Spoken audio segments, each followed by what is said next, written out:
Not having coaching or guidance, or not having a freaking clue of where to start, is literally the most common issue I see for you guys when starting your GLP-1 medication journeys for lasting weight loss. In this video, I'll lay out a roadmap of some of the most important things that you need to be doing if you aren't already for success. Trust me when I say this, I have thousands of individuals who are in my community doing these serious things, and they're getting lasting weight loss, they're getting the results, so enjoy. Anybody already injecting the GLP-1s already? Yeah, I've been on it for the tirzepatide for a couple months now. Okay. Do you already know in your head what day is going to be your weekly weigh-in, or do you still need to figure that out? I think I need to figure it out, but I think I was going to ask on, like, if I take the tirzepatide on Wednesday, should the fast be during, before, or after, like, taking the medication? Yeah, and that's sort of why I brought that up. So Yeah. some people, I mean, you would know this if it was an issue already, but do you get the full appetite suppression for 7 days, or does it wear off? It wears off. I get it for definitely, like, I take it Wednesday, so Thursday is definitely 100% suppression. Friday it starts to come back, and then it's really slow or really light the rest of the week. But Oh, wow. Wednesday is probably like So not. then if it's that for you, at least now, which we'll work on that. When we fix your body, it'll get better. But for now, then it sounds like you need to do the shot right before your fast to make it as easy as possible. So then that's why I bring that up. So it sounds like we're going to want to resync your injection date too as well. So just make sure as you do that, you don't inject earlier, that you wait to get your injection synced up so that you're in. And I just like to combine them both when possible. So it's just like, okay, Tuesday mornings is my injection morning date, my weigh-in date, and it's just bam, and then I'm starting my long fast. Cool. Okay. So the weight loss plateau, as you guys saw, it's a big piece of this, very commonly overran, and people don't even know what it is and how to fix it. So I want to go through each of you guys. We had a couple reschedules. Usually these calls are kept at 5, and I usually have 5 every single time. So much more intimate, and we can get into this. So Bridget, okay, perfect. So you, with us, are doing the coaching and the AOD. Are you doing tirzepatide with someone else? No, I'm not doing it at all. I spent a year on semaglutide and tirzepatide. I came off about 3 months ago. So I lost 10 pounds in the first few months of semaglutide, and then I maxed out on that, stayed on it for a while, switched to tirzepatide, maxed out on that, was on that for 5 months, and I didn't see any weight loss for that entire 7 months after the initial 10 pounds. And I was exhausted. And so I decided to stop because it was, a waste of money, and I wasn't feeling well. And so since then I've gained about 5 pounds back, because I'm obviously eating more. When did you stop exactly? The last injection? It was before summer. So at the end of May, early June. That's actually pretty good that you only gained 5 pounds. Yeah. Well, I mean, I have, through the whole time, I've maintained my workouts. I prioritize protein. I sort of watch what I eat, but I could do better, obviously. Yeah. But I've always just had a really hard time losing weight, even with GLP-1s. So I've tried my damnedest not to gain any of the weight back, but I'm not happy that I lost only 10 pounds in the whole entire year that I was on it. Oh, for sure. For sure. So I've just decided this time around to try not to take them if I don't need them. Yeah. Because I think I bottomed out my metabolism over that year, and I was exhausted for it. Totally. So I feel much better now that I'm not on them. So I'd rather not be on them. Yeah, and here's what I'll say based off of that, and that's an interesting history so I can see why that makes sense to you. I'm gonna say that I would encourage you to consider a small dose, like a very small dose, like 2.5, which is way less than we did before. Yeah. And because there's a lot of magic that happens with even a small dose, and anything after that, it's not doing much more. I say that because most people are not doing what we're doing, right? So they have to keep up in the dose, because it's like it's like overriding existing body non-optimal health, if that makes sense. And so we're going to optimize your health to the nth degree with the FLOA protocol. That's what it does. But that extra little, like 2.5, for example, of tirzepatide or 0.25 semaglutide really does help the body move much faster in the results. The fact that you've been able to maintain your weight, I would imagine we would be able to stay at that low dose the entire time. So not saying you need to. I think you'll be much happier, especially when we start pushing into long fasting. Without any tirzepatide, it's going to be harder. Yeah. Totally have people that can do it without, but it will require much more mental toughness. And so I'll let you decide on that. Just let us know what you decide. But Okay. I will see. I want to make this as easy for you guys as possible. That's my job. So, okay. How many calories do you think you've been averaging per day last 2 weeks? I've been doing intermittent fasting for the last few weeks. Good. And I've been counting, and Oh, good. I'm trying to stay around 1800. And that's pretty easy to do with an 8-hour eating window. Yeah, totally. I think before that I was probably eating more than that. Okay. But like I So said, I have for years prioritized protein, and I continue to do that. So I get 100 to 140 grams of protein a day, and then 1800-ish calories. So 1800, you can tell by quantifying now is probably less, and you're fasting now, which is great. Any change in your weight the last 2 weeks? I've lost maybe just with the intermittent fasting 1.5, 2 pounds. Okay, good, good, good, good. Yeah. So no reset needed for you. This is great. Okay. And now that you're counting, 1800 is the minimum. Like, do not go less than 1800. All we're going to focus on is increasing that long fast. So this is a whole different concept towards calorie cycling, and I have such big visions for like when I can get more acceptance of this. It's just a very different approach towards calories. So we're trying to eat like a full day's worth of food every day, but on a weekly basis, we're just increasing that long fast. And so instead of the traditional, 500 calorie deficit every day, times 7, that's 3,500 calories for the week. Mm-hmm. I'm trying to, this concept with flow is that 136 48-hour fast, that's your entire week's deficit. Mm-hmm. And then we're bound, and then you get all the benefits because 36-hour fast, 48 hours fast is just amazing for all the different hormones that are changing, the insulin resensitization, the reduction in inflammation, the cellular autophagy. So we get all of that you would never get from 500 calories every single day. And then we're balancing that out by not eating at a deficit the other 5 days. Because remember, a deficit day in and day out over time is what causes the metabolism of the body to go, whoa, whoa, whoa, I'm starving. This isn't good. As opposed to a stressor of a fast, but then a counteracting. And that's why I called my book Fast, Feast, and Flourish, because I truthfully think as humans, we were meant not to feast and fast every single time. You could eat near a maintenance, but to have occasional feasts, to have occasional fasts by the sheer design of our body. It's what our ancestors had to do for millions of years. And I've just noticed that our body does a lot better when you give it that variety. So anyways, back to your situation. So 1800 is good. No resets needed. We're just going to get into to increasing the fasting. Okay, good. Is it Louisa? Did I say that right? Louisa. Okay, perfect. So I see that you're doing same thing as Bridget. You're doing the AOD and coaching from us. You already have the GLP-1, so that's great. Got a high stress job. Don't you love that, right? It's my favorite. What do you do? I'm a project manager for an insurance company. Okay. Now the bloating that you're noticing, is that just when you started GLP-1s, or have you always had problems with bloating? I've always had it, sometimes worse, sometimes other. I do think it's food related, probably on the dairy side, because I do tend to feel it a little bit more. I've never been tested or anything, but I've felt it more when I'm having higher in the dairy products.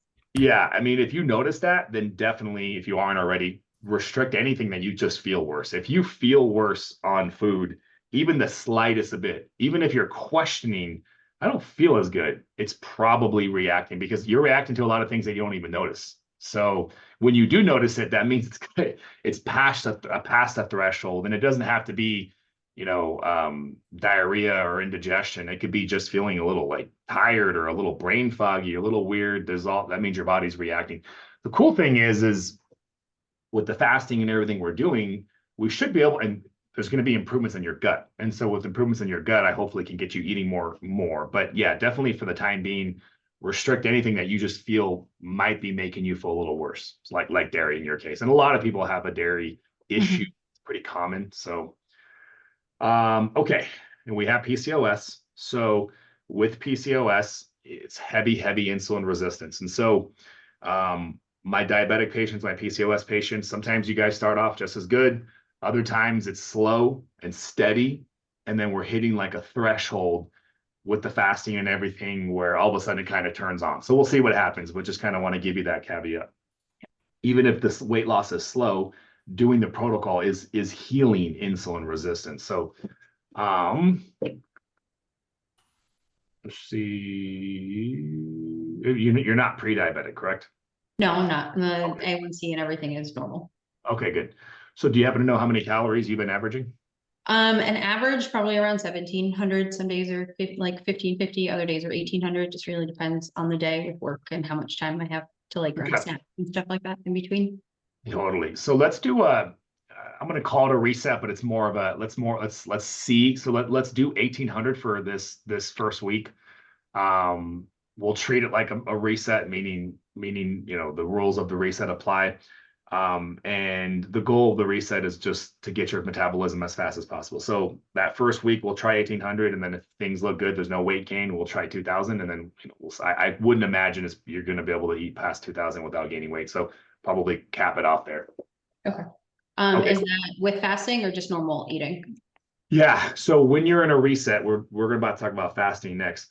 So the goal of a reset is to speed the metabolism back up and get it as high as possible. So you're supposed to eat every day. So no long fasting during the reset. That's the main takeaway. You can still do your intermittent. Totally okay with that. Intermittent is okay though. That's what that's what Intermittent's okay, just no long fasting. Okay. Okay, cool. And then, like I said, yours is going to be short, 1 to 2 weeks, and then you'll be right where Bridget's at, where you guys can both start the long fasting. So speaking of that, let's get into the long fasting. So with the long fasting, as you see, I broke the fasting up into stages. Intermittent is stage 1. Stage 2 and stage 3 is what I consider long, and stage 3 is really long. That's the flow stage. So when you're in stage 2, this is like a 24-hour fast, dinner to dinner. Once you're comfortable with being able to do it once, then you try to do it a second time, presumably in the same week, 3 days apart. That's already pretty good right there. But once you're comfortable with that and you're like, okay, great, my body can handle it. I don't feel too stressed. I can tolerate it. That's when you're pushing the envelope to that flow stage. So you are in the flow stage the moment you say eat dinner Monday night, Tuesday night, go to bed, right? No dinner. When you skip your first dinner, I guess is the best way to word it. And you wake up the next morning, that's a big hump because most people have never done that, right? At least not purposefully gone that long without eating. So you wake up the next morning, now you're in the flow stage. So you no longer do it twice a week because that's really long already. You wake up in the morning, you're 24 plus, 8 or 10 hours, right? So you're in the 32, 34-hour range. Once you can do that, that's once a week. And the first time you do it, if you're like, hey, I can keep going a couple more hours, go for it. Like push yourself at your own comfort rate and at your own desire to move fast. Let's say you have to end it somewhere that day. That's a huge leap. And then what you're trying to do week by week after that is keep trying to push that till you can get to 48. Do not go beyond 48. Let us know once you do your first successful 48. And then we're just going to keep rocking that every single week, that singular 48-hour fast. And that's where the individual aspect comes in. If we need to modify it, if we think we should go less, if we think we should go more, we'll let you guys know. But 48 seems to be pretty good for most people. It's aggressive, obviously, and you guys know that. You saw my videos. I talk about it all the time. But I really, really want to drive the point of this is for the purpose of fixing insulin resistance. And what does fixing mean? It's not a switch. You can think of insulin resistance as a scale 1 through 10, right? And we're trying to get you down to 0.1 as much as possible. The more sensitive, which the other side of it is saying, how insulin sensitive can I make you? The more insulin sensitive I can make you, the easier it is to keep a healthy weight And that is the definition of metabolic health. It's really insulin sensitivity, reducing insulin resistance. So that's why we're a little bit more aggressive with FLOA. 48 hours per week is not the rest of your life thing. It's a hit your body weight goal. And then we start to decrease the frequency once you get more into that FLOA lifestyle. The big takeaway here is you guys are driving the vehicle. You guys are choosing the progression rate. And I'm like here to guide you, course correct if you ever crash, answer as many possible questions as I can to help you make the decision. But I get some people that are like, I want to go to a 48 in a couple days. And I'm like, well, as long as you're not in a reset, go for it. No harm's going to happen other than you feeling pretty lousy.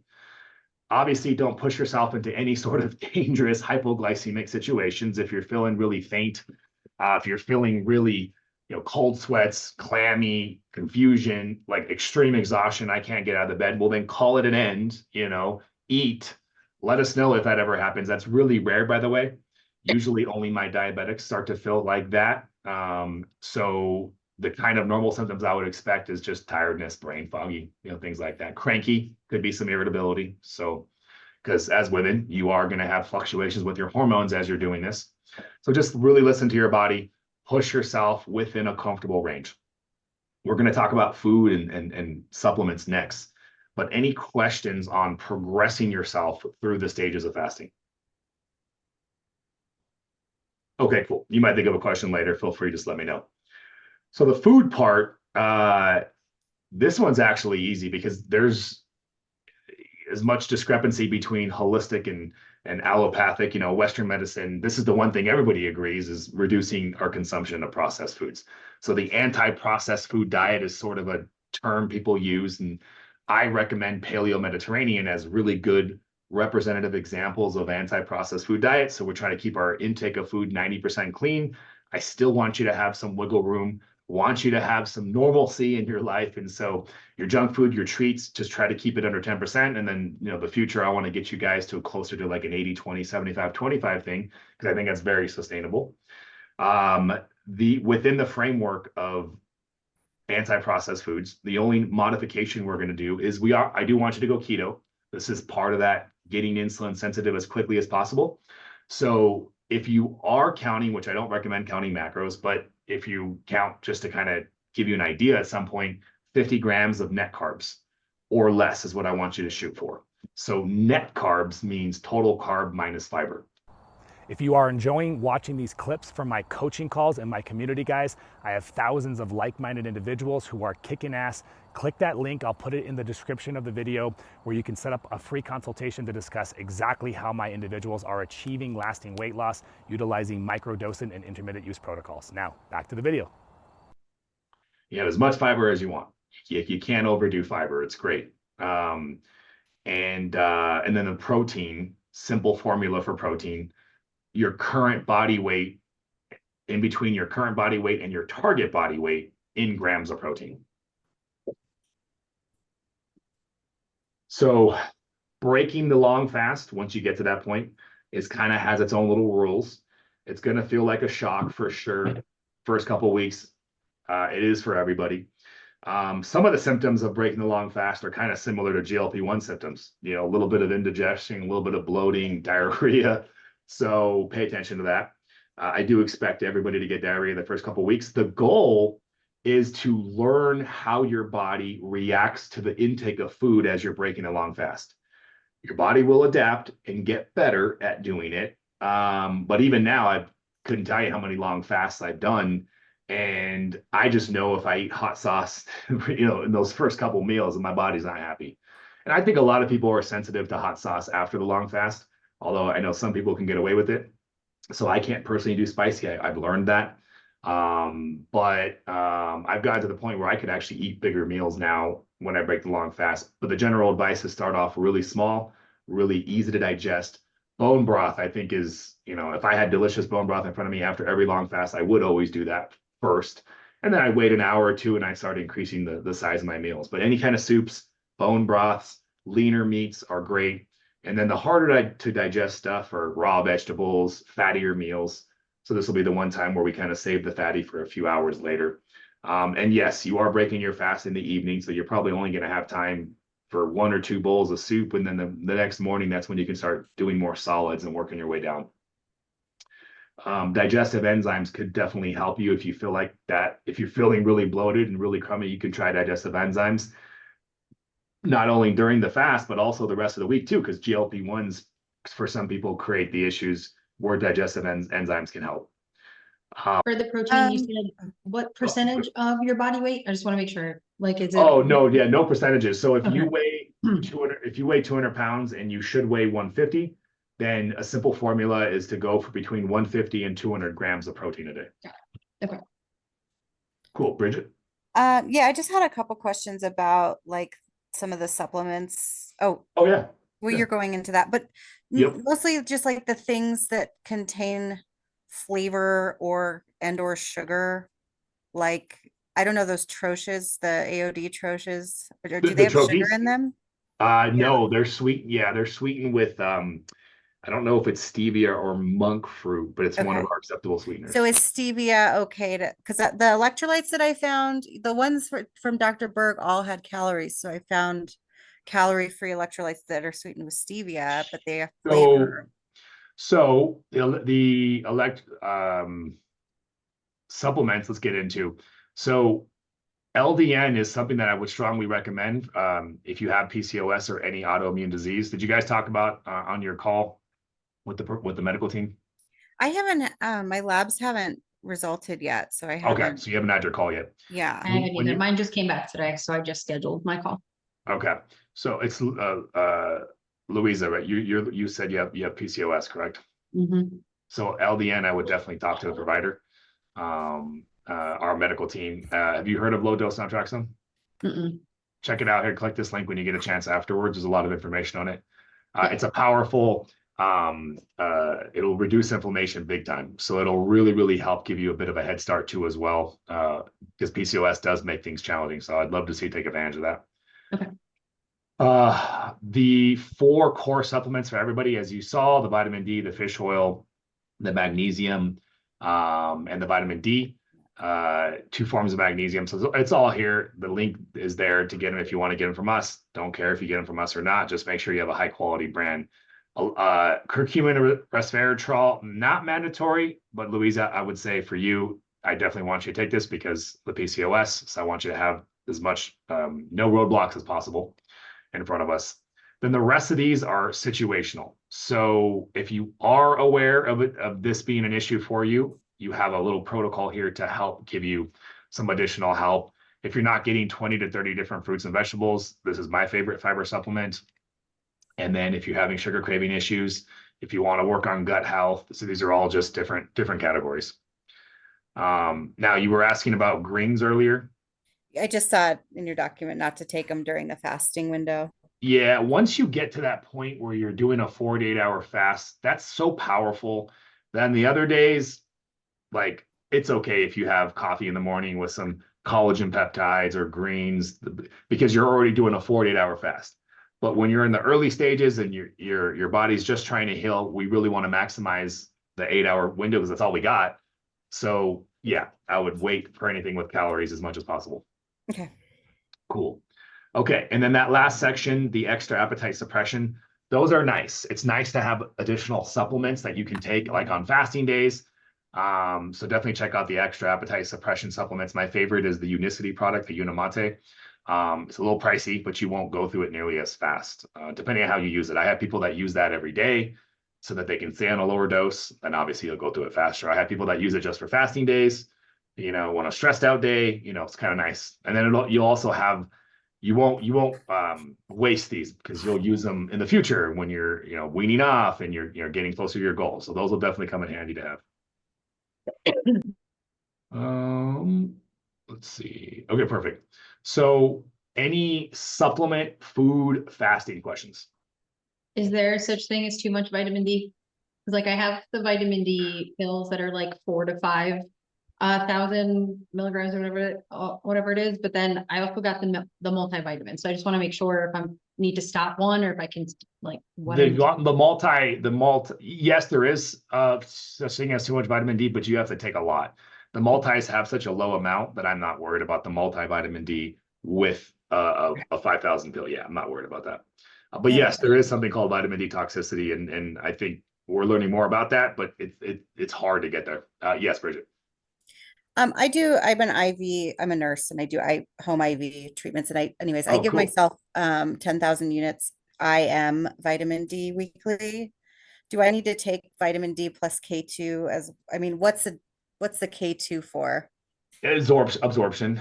Okay. Absorption. So if I'm doing it directly I think you're fine. IM, When's the then last time you had your vitamin D levels checked? I don't know that I have in a long time, but when I did, I have once before and they were normal Yeah. when I So wasn't supplementing. the lab, yeah, the lab. Oh, okay. So then now you're adding more. You're probably fine. I don't, The yeah. labs think the doctors say 20 to 30 is fine. Functional world, we like more like 50 to 60. Okay. Nothing above 80, which is way higher than the range. But yeah, so anywhere between 40 to 60 is a good vitamin D level if you happen to check. But Okay, so the K2 is for absorption, not any extra. absorption, I think Okay. there's some discussions about how it affects the metabolization, but if you're injecting it, I'm not too concerned. Okay. Great. Cool. One other yeah. question. So in the packet, I know it said like the fasting days to do salt. Is the salt already in the electrolytes or is that separate? And how is that taken? Yeah, so they make these electrolytes not in the intention of fasting, right? They're to supplement the fact that when you're eating, you're not getting enough electrolytes. So there's some sodium in there, but not enough. That's Okay. why some people think all you need is Himalayan and Celtic salt. Yes, you do have a lot of all the minerals that are in the electrolytes in pure Celtic salt, but I still like it as an extra insurance, really, for the potassium. So I personally, when I fast, I do both a scoop and I do an eighth of a teaspoon twice a day. That's what I'll do in the morning and the evening per 24-hour fast. Just like a spoonful of the Himalayan or Celtic salt, like just plain. Yeah, thing? with a scoop of Okay. electrolytes, but I don't do a spoonful because it's an eighth of a teaspoon. And, So. and then so mix it into the water. Don't like just take it straight. Mix it into the water. I mean, you could. I mean, you could, yeah. But I like the sweet and salty, so I'll do both Okay. in a cup of water and drink it. Yeah. And if it's in the evening and I realize I forgot in the morning, which sometimes happens, then I'll do a quarter teaspoon of salt in the evening with a scoop and a half or 2 scoops of the electrolytes. And electrolytes are great. Some people feel better when they do 1 scoop every morning. Just so you know, I try to put less pressure on you guys with the supplements because I know there's like a lot coming at you. But yeah, you could take electrolytes every day. You won't need extra salt because you're eating those days. But the electrolytes are to enhance when you're eating. So you can keep that in mind. So stress and sleep are good categories to work on in general. But I want to focus because I know we're getting close out of time. Sleep, 7 to 9 hours quality sleep. Do either of you guys feel like you're not getting 7 to 9 hours quality sleep? I'm 6, I'd say at most. Okay. So Ceci will send you our sleep video. It's about an hour long, so take your time with it. But this is the most science-backed lifestyle strategies. And the cool thing about it is you're just kind of altering your environment. You're not wasting time per se. So get these habits in. It'll make a big difference in improving your quality of sleep. Fasting could also disrupt sleep quality as well. So if you start sleeping worse when you start getting a long fasting, let us know for sure, and we'll just tell you to kind of back off because you can't override sleep. Even with fasting, you have to have good quality sleep. And then in the meantime, since you guys are not getting the best quality sleep, I would get those sleep supplements that I have.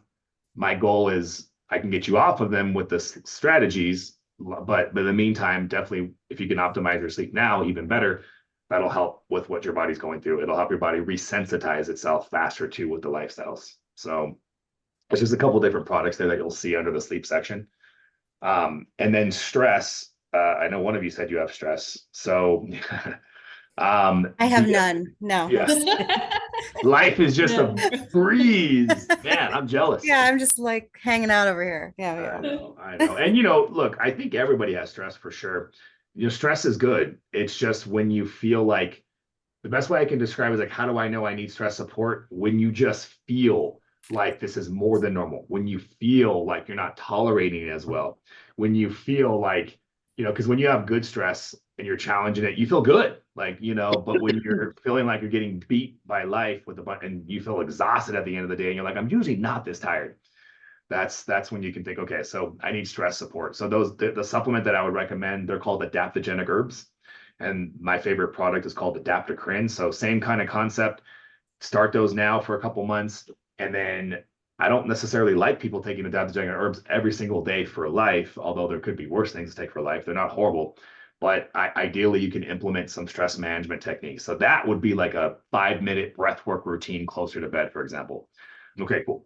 So the last part is the exercise. And so always, always, always prioritize resistance training, hypertrophy style weight training, meaning muscle growing. You know, in the weight loss space, a lot of people would recommend for weight loss, circuit style, high calorie burning, CrossFit. And then it's not that working out in weightlifting style is bad. It's just not the best for stimulus towards the muscle. And the reason why I say stimulus towards the muscle hypertrophy is because I know you're not trying to build muscle right now, but we do want to protect all the muscle mass that we have. That's like the best thing you can do is protect all that muscle mass. And the fasting, believe it or not, does optimize hormones that are also beneficial towards muscle mass. So if you can pair that up with the proper stimulus from what you would get from hypertrophy style, and you're getting adequate protein intake, this is like really favorable towards your muscles. So if you have time after 3 to 4 days of a solid weight training regimen to still get cardio, then great, get your cardio in. I just want you to always prioritize the weight training. So Bridget, do you have a pretty solid weight training program or no? Yeah, I Okay, do. fantastic. I'm pretty You're doing- consistent, Okay, good. 2 to 3 times a week, but Nice. I hit all the parts. So Nah, you like machines at the gym or free weights or free weights. nice. Oh, good. Yeah. Okay, fantastic. How about you, Luis? Same thing. I have pretty consistent. I have a class I take every day. They have the ones built with cardio, but this is specific for weight training. So I take that like 3 times a week. And then I'll add some Pilates or cardio towards the end of the week. Now, with the class, is it like dumbbells inside the class, or how does that work? Yeah, so it's a mix. Most days it's dumbbells. They give a it's sort of like circuit training, but I take it more because I worked with a trainer before. I take it more to my own pace type of thing with the dumbbells. So dumbbells, sometimes it's TRX, sometimes they'll do with the bench, sometimes without the bench. But it's a different muscle group every class. Really? And then so that is an 45 minutes. And then on Fridays, I usually add the spin class to it. So it's like a half hour and a half hour. Okay. Yeah. Have you ever migrated towards like the machines or free weights and Yeah, I've done it. I just don't feel like I have the same motivation doing it on my own as I do with a class, which is why I tend to, because I used to do the beach body workouts and stuff at home and I had great success with it. But I work from home, so I just need to get out of my own space sometimes. Oh, I hear you. And I always recommend people, if possible, it's just so easy to get distracted when you work out at home.